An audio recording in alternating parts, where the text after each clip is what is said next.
नमस्कार दोस्तों, बेबाक भाषा के दो टूक कार्यक्रम में आपका स्वागत है। 30 जनवरी यानी वह दिन जिस दिन हम आप पूरा देश पूरी दुनिया याद करती है महात्मा गांधी को, उनकी शहादत को, और साथ ही साथ हम सब एक तरह से कमिटमेंट करते हैं नॉन वायलेंस की तरफ, अहिंसा की तरफ, क्योंकि गांधी जी से आप सहमत हो असहमत हो, कम से कम यह मानने पर तमाम लोगों को उन्होंने मजबूर किया कि आजादी की लड़ाई के साथ साथ हिंदू मुसलमान एकता के लिए उनके दिल में जो भाव था वह अटूट था। और शायद यही वजह है कि आज 2024 में जिस समय राम राज बस आने आने को है, या यूं कहें कि आ ही गया है, आज के दिन भी जो नफरतों की टोली है वह नाथूराम गोडसे को याद करती है, यानी आजाद भारत के पहले आतंकी को याद करती है जिसने अपनी गोली से मारा था महात्मा गांधी को। और आप देखिए जिस तरह से सोशल मीडिया पर, एक्स पर ट्रेंड कर रहा है नाथूराम गोडसे, और नाथूराम गोडसे को डालते ही जिस तरह के वीडियो, जिस तरह की खबरें, जिस तरह की बातें सामने आ रही हैं, वह बता रहा है कि 2014 से जिस तरह से मोदी शासनकाल आया है, उसके बाद गांधी से नफरत करने वाले और गांधी की हत्या करने वालों के पक्ष में खड़े लोग कितनी तेजी से बढ़ते जा रहे हैं और उनको किस तरह का पॉलिटिकल पैट्रोनेज हासिल है। आज के दिन भी जो लोग नाथूराम गोडसे को याद कर रहे हैं, सोचिए उनके भीतर किस तरह की नफरत, किस तरह की हिंसा, किस तरह की बर्बरता ठूस ठूस कर एक खास विचारधारा ने भर दी है।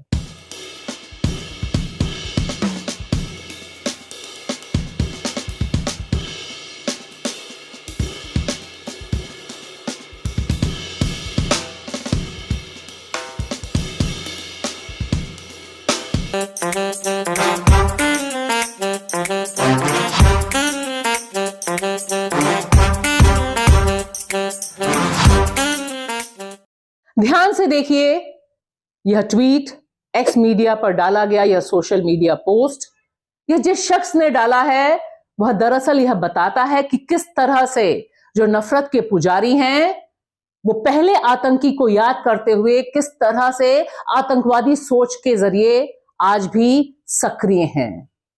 यह शख्स फोटो डालते हुए कहता है, यह जो फोटो आपको स्क्रीन पे दिखाई दे रही है, यह फोटो है जिसमें कांग्रेस लीडरशिप बैठी हुई है फ्लाइट में। यह फ्लाइट मणिपुर जा रही थी जिस समय राहुल गांधी शुरू करने जा रहे थे।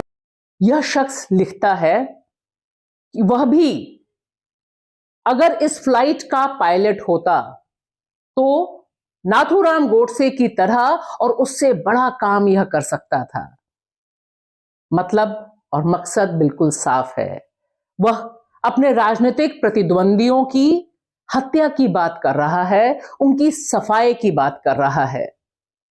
यह आलम है 2024 में मोदी जी आपके रामराज का, कि जिस तरह से जो नफरती ब्रिगेड बेलगाम घूम रही है पूरे देश में, उसने इतनी हिम्मत दी है कि लोग इस तरह के ट्वीट कर रहे हैं, और वह भी उस दिन ट्वीट कर रहे हैं जिस दिन 76 साल पहले गांधी जी की हत्या की गई थी।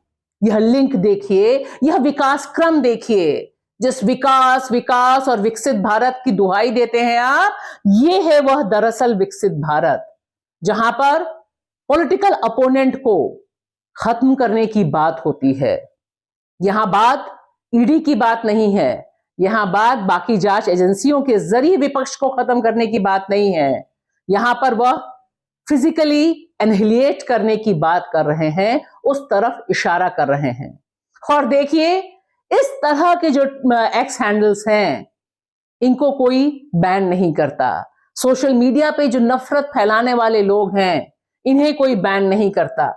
और ये महज इत्तेफाक नहीं है कि चाहे 30 जनवरी हो या 2 अक्टूबर जिस दिन गांधी का जन्म है, दोनों ही दिन पूरी सोची समझी रणनीति के तहत नाथूराम गोडसे को ट्रेंड करवाया जाता है भारत में, और बताया जाता है कि नाथूराम गोडसे को मानने वाले, फॉलो करने वाले लोग ज्यादा हैं, यानी पहले आतंकी को फॉलो करने वाले लोग 76 साल बाद आजाद भारत में ज्यादा हैं। यह अलग बात है कि मोदी जी चाहे देश हो या विदेश, कहीं भी जाते हैं या विदेश से कोई आता है तो उन्हें सर झुकाना गांधी के सामने ही पड़ता है। लेकिन उनको फॉलो करने वाले लोग लगातार बढ़ते जा रहे हैं और लगातार यह बताने के लिए उत्सुक हैं कि दरअसल वे गांधी नहीं, गोडसे के फॉलोअर हैं। ये जो नफरत की खेती है, यह 2024 के चुनाव में भी बहुत कारगर रहेगी मोदी जी के लिए। इसी क्रम में यह वीडियो भी देखिए, कुछ साल पुराना वीडियो है ये। अखिल भारतीय हिंदू महासभा की पूजा शकुन पांडे हैं। इनका यह वीडियो हमेशा 2 तारीख को, 2 अक्टूबर को और 30 जनवरी को खूब चलता है, क्योंकि इसमें वे गोली मारती हैं गांधी के पुतले को। यह जो नफरत बोई है, दरअसल इसी के आधार पर हिंदू राष्ट्र की स्थापना की तरफ मोदी सरकार, भारतीय जनता पार्टी और आरएसएस बहुत तेजी से काम कर रही है। क्योंकि इन सब चीजों पर न सरकार बैन लगाती है, न मोदी जी कुछ कहते हैं, और बाकी जो सोशल मीडिया को कंट्रोल करने वाली ताकतें हैं, उन्हें इसमें कहीं से भी हिंसा दिखाई नहीं देती। कि ये लोकतंत्र पे यह जो खतरा है, जो प्रेम और मोहब्बत की पूरी हमारी विरासत है, उस पे खतरा है, उसका एक सूत्र जुड़ता है कि ये जो 2024 के चुनाव होने वाले हैं, क्या यह देश के आखिरी चुनाव होंगे? बहुत से लोगों को ऐसा लगता है, और उसे ही आवाज दी कांग्रेस अध्यक्ष मल्लिकार्जुन खड़गे ने, जब उन्होंने कहा कि मोदी जी अगर 2024 में वापस आ जाएंगे तो यह संभवतः इस देश का आखिरी चुनाव होगा। यहां पर वह तुलना करते हैं मोदी जी की रूस के राष्ट्रपति पुतिन से, और कहते हैं कि जिस तरह से वह आजीवन राष्ट्रपति वहां है, तकरीबन वही हाल भारत में भी हो सकता है।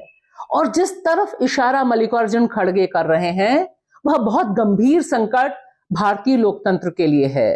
क्योंकि हम सब देख रहे हैं कि 2014 के बाद से भारतीय लोकतंत्र में जो क्वालिटेटिव चेंज आया है, जो गुणात्मक परिवर्तन आया है, वह एक तरह से राजशाही की ओर है।